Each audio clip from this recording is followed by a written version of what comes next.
Welcome to the architecture of compliance. In this video, we'll examine how gamification and cognitive debt are impacting organizational integrity, leading up to the projected 2025 market recalibration.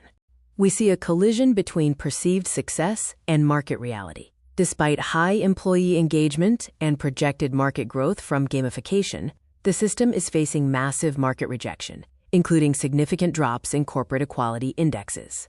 This high engagement stems from the neurobiology of artificial engagement. Gamification uses variable rewards that activate the mesolimbic circuit, prompting a dopamine release. This creates an operant conditioning loop, driving employees to pursue digital validation over complex ethical engagement. This is the illusion of safe failure. Complex workplace conflict is flattened into predictable game mechanics. By reducing nuanced social navigation to a binary correct or incorrect answer, we bypass the necessary cognitive effort for intuition building, leading to cognitive hollowing. The AI cognitive debt cycle is driven by the law of least effort. Initial trust in AI leads to routine offloading of System 2 thinking, reducing germane load. This ultimately weakens critical thinking, creating greater reliance on AI. The cognitive impact matrix compares traditional foundations with gamified and AI-driven facades across several dimensions. For example, moral agency shifts from being driven by internal ethics to instrumental incentives and immediate digital validation. This leads to the economic arbitrage of optics.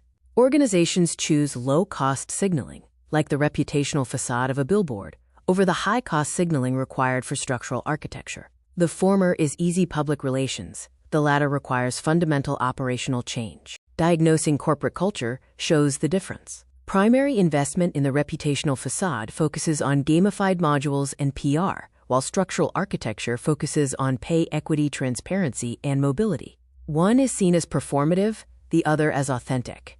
The price of unthinking participation is highlighted by two case studies. Concord shows the danger of groupthink when performance optics are prioritized over quality, leading to market failure. Wukong demonstrates the power of authenticity and focusing on core artistic quality.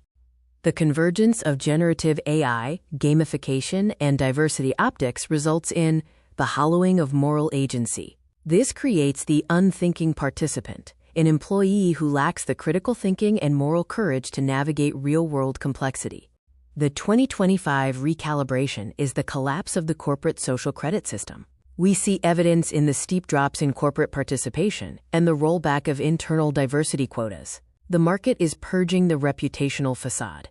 Rebuilding the architecture requires complementarity, bicycles for the mind, not surrogates for the soul. We must design for friction, shift from automation to augmentation, and restore the germane load to rebuild cognitive muscle. This is the end of the gamified facade. Organizations that win the post-2025 recalibration will abandon dopamine-driven compliance loops and invest in structural architecture, demanding deep cognitive engagement. Align your culture with reality, not the algorithm.